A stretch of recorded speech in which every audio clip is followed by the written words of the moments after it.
Paz e graça, pessoal. Mais um encontro, mais uma aula, mais um dia para nós estarmos juntos através de uma videoaula.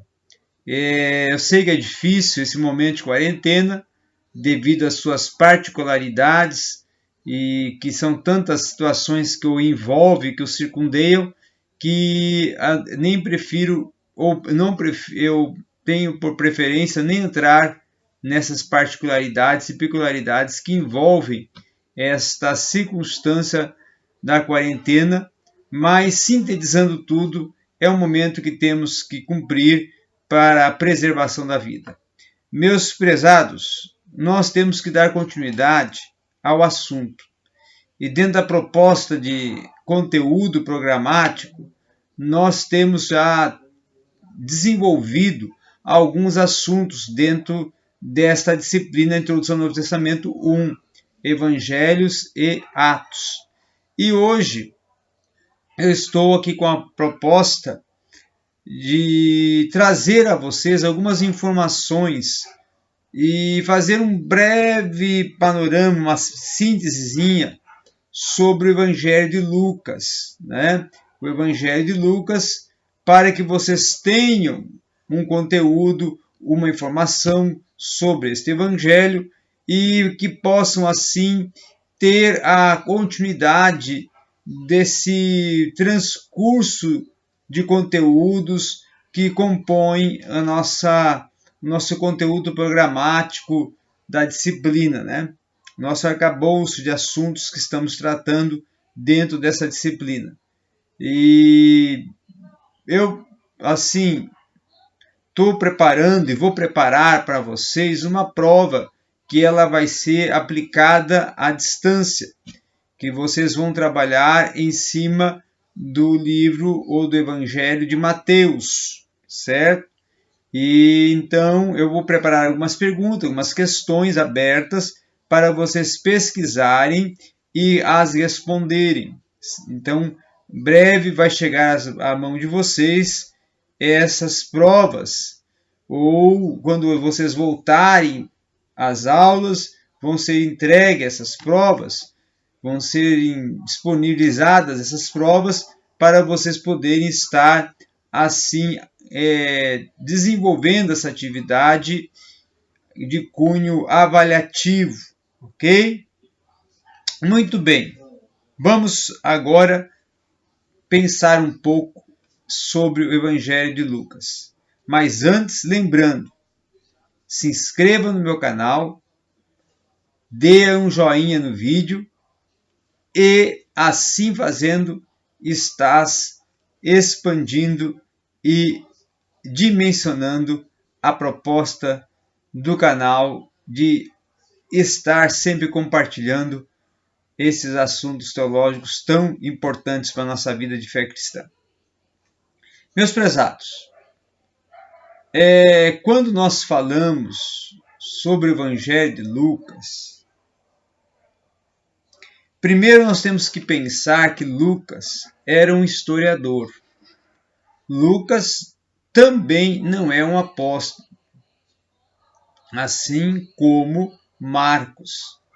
Lucas, ele tinha uma profissão definida, médico. Tinha sido formado no melhor centro acadêmico da época, que estava localizado na Antioquia. E automaticamente ele era gentil, ele era um homem de uma formação acadêmica toda sendo essa, vamos dizer assim, fundamentada em um arcabouço de construção pedagógica do mais alto nível da época, que estava dentro dos limites da Antioquia, certo? E, além disso, ele era um historiador.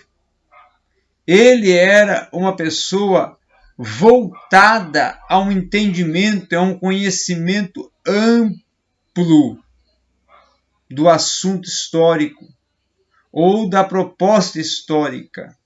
Não que tivesse sido formado em história.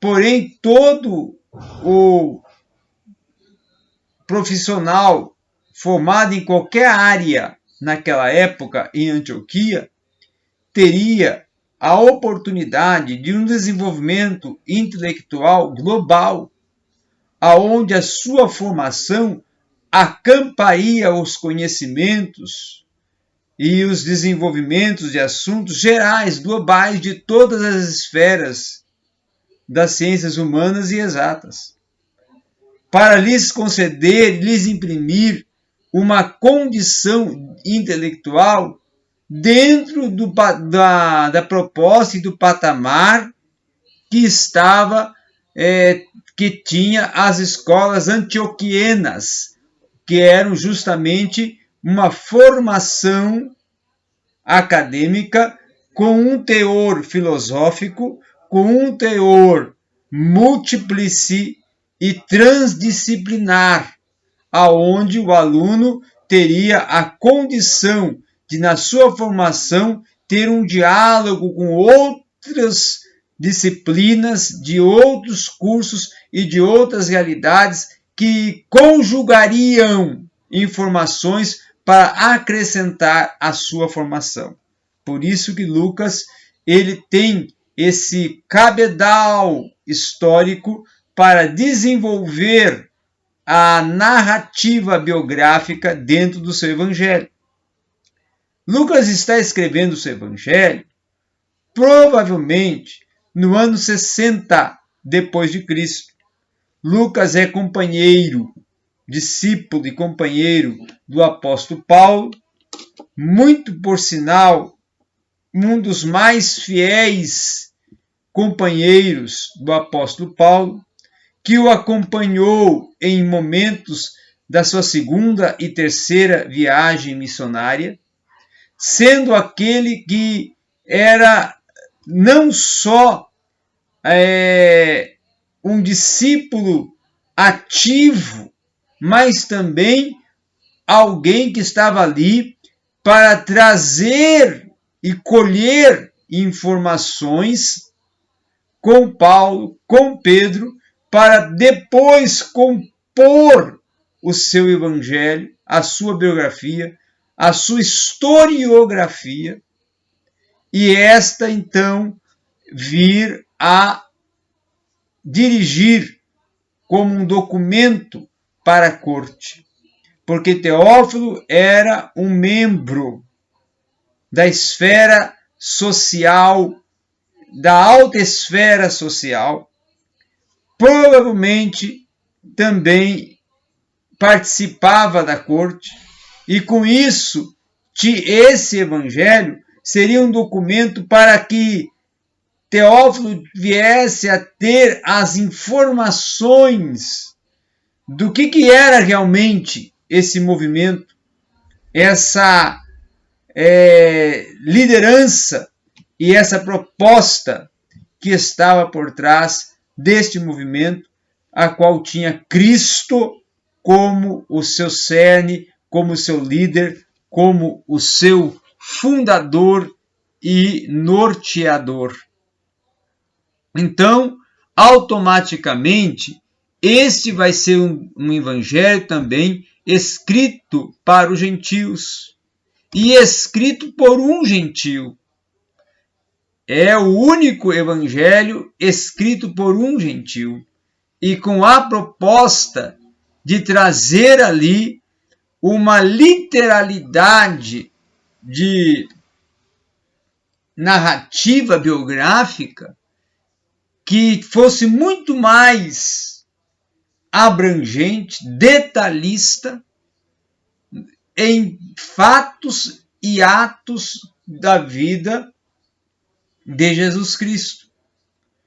Outro fator importante é a teologia lucana. A teologia lucana é uma teologia soteriológica, até porque Jesus é apresentado com alguns títulos em Lucas, e um dos títulos mais preponentes tratados e apresentados sobre Jesus em Lucas é soter, Salvador. Além de que a soteria, a doutrina da salvação, ela é desenvolvida de uma forma não sistemática, mas bíblica, histórica, e também de uma forma em que toda a proposta salvífica dentro do plano de salvação de Jesus, ela é tratada de uma forma, vamos dizer assim, processual, não no sentido dogmático, mas processual no sentido empírico, ou seja, no sentido da efetivação da sua praticidade. Da prática do desenvolvimento prático desta soteria, dessa salvação. Outra questão muito importante, também dentro dos títulos cristocêntricos desenvolvidos e apresentados no arcabouço do conteúdo do Evangelho de Lucas, é que este Evangelho é o Evangelho que o identifica, além de como soter, também como Kyrios. Kyrios é um título que naquela época que está sendo escrito o Evangelho, só era entregue e só era conferido a César, ao imperador, que era um título que implicava soberania. Senhor, Jesus sendo apresentado como Senhor, Kyrios, Senhor no aspecto soberano, de supremo. E ele relaciona esse título a Cristo. Outro aspecto muito importante, muito latente dentro dos títulos que Lucas transmite, dentro da composição de títulos aferidos a Cristo, é o título também, além de soter, Kyrios, é o título também de Ebed Yavé, ou seja, servo do Senhor, a qual ele é apresentado como servo do Senhor. Mas além de ser apresentado no sentido do seu serviço, de ser servo, né, de ser uma pessoa que está ali para servir a humanidade, ele também é desenvolvido uma aplicabilidade e lhe conferido um título de didáscalos, ou seja, de mestre. Ele era um mestre e que neste evangelho, por sinal, desenvolve a sua pedagogia.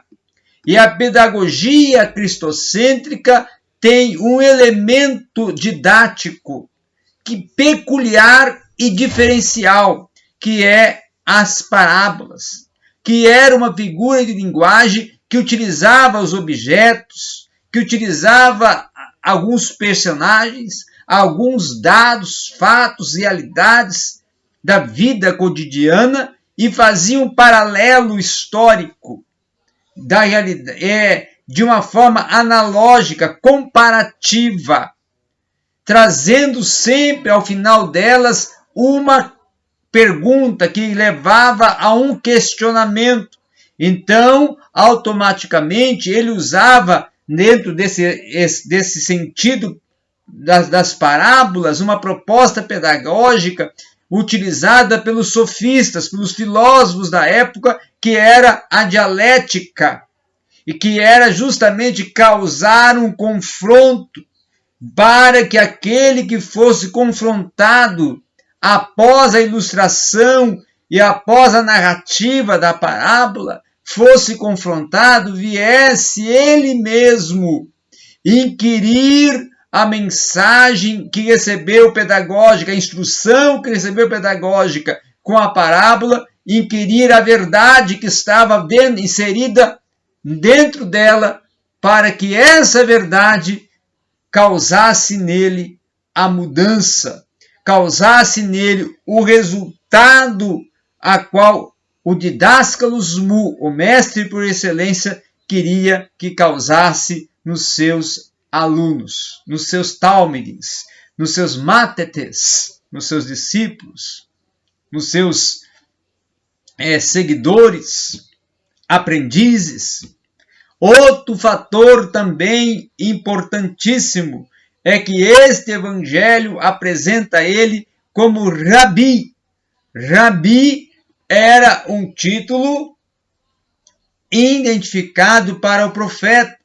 Então o evangelho apresenta ele como também sendo um profeta, como sendo aquele que também trazia a revelação direta do Pai. E ele era também, além de ser um profeta, ele era também, dentro do sentido geral, global do Evangelho, apresentado como o Filho do Homem. Por isso que esse Evangelho é o Evangelho do Filho do Homem, da humanidade de Jesus. Então esse Evangelho é um Evangelho de uma dimensão teológica. Ele tem até um arcabouço da teologia sistemática inserido dentro do seu conteúdo. Ao mesmo tempo que ele é um evangelho cristocêntrico, ele é um evangelho antropológico, ele é um evangelho soteriológico, ele é um evangelho também que expõe alguns parâmetros da ramartiologia, alguns parâmetros da pneumatologia, alguns parâmetros da eclesiologia, alguns parâmetros da teontologia e culmina na sua escatologia efetivada, através do sermão o sermão propulsor da escatologia, que é desenvolvido em Lucas 21, como sendo um evangelho contentor de uma dogmaticidade extraordinária, expressiva e peculiar. Além disto, este evangelho é um evangelho que ele vai trabalhar com a vida do ministério de Jesus mais voltado, direcionado aos seus ensinos, às suas instruções, dando ênfase aos ensinos e instruções oriundas de Jesus. E esses ensinos e instruções fundamentados com os milagres, com as ações sobrenaturais, com as intervenções soteriológicas, com as profecias e revelações que ele, como profeta, desenvolve dentro do Evangelho como a sua peculiaridade escatológica inserida no Evangelho, quando ele fala sobre a vinda do Filho do Homem, quando ele fala sobre o que haverá de ocorrer próximo a esta vinda, como os sinais desta vinda, o que vem a ser a realidade dos últimos tempos, dentro do conceito de Cristo e da interpretação de Lucas. O evangelho também de Lucas é um evangelho carismático, que traz uma teologia carismática, ou seja, uma teologia proposta nos dons espirituais, aonde é desenvolvido uma aplicabilidade da ação do Espírito Santo, preparando para a ampliação desta teologia carismática que é redimensionada, repensada e efetivada em Atos dos Apóstolos. agora Lucas, no seu evangelho, inicia essa proposta de apresentar a pessoa do Espírito Santo e as suas diversas efetividades dentro da igreja. O Evangelho de Lucas também é o prólogo, o prefácio de Atos, porque ele termina o Evangelho preparando para a efetivação de Atos. A ascensão de Cristo é narrada nesse Evangelho como um evento propulsor para o nascimento da futura igreja.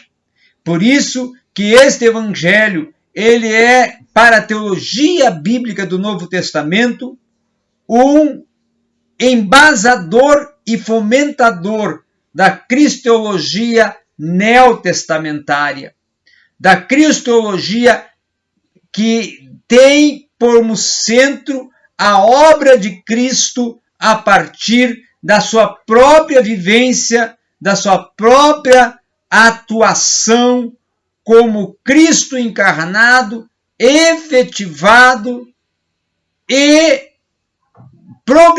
desenvolvido dentro de uma ação pública, aonde as mulheres, os pobres e os rejeitados da sociedade são incluídos no reino.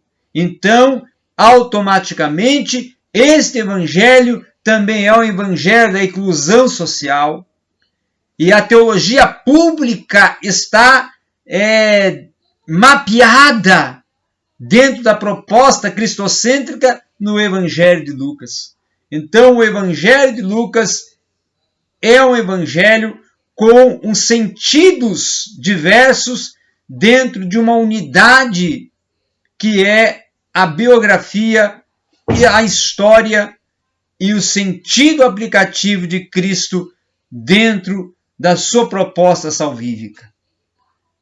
Então, essa foi apenas uma introdução, apenas uma fagulha que saiu aqui da minha mente sobre o Evangelho de Lucas.